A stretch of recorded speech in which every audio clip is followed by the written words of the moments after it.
It hasn't been a particularly good week for Donald Trump. A lot of controversy over remarks he's made since the two political conventions ended.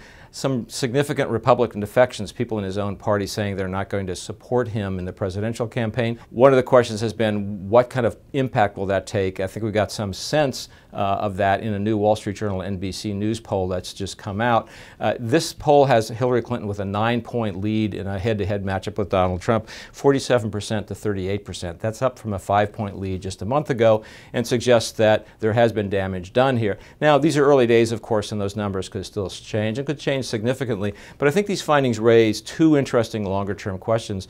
The first one is, where do the people who haven't decided yet or who aren't really deeply committed, where are they most likely to go?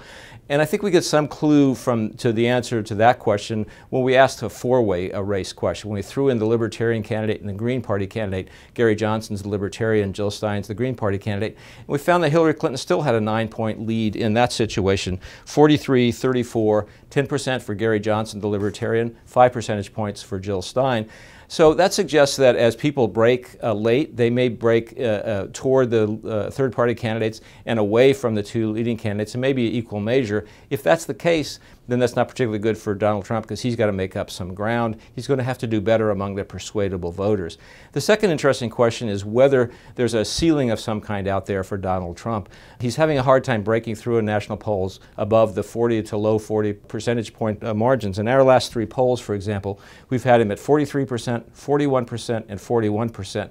If there's a ceiling for Donald Trump in the low 40s, if he can't get higher than that in national polling, then it's going to suggest that he can't break through. That'll be a question that's going to be watched very closely as we move from where we are now into the fall in the thick of the general election season.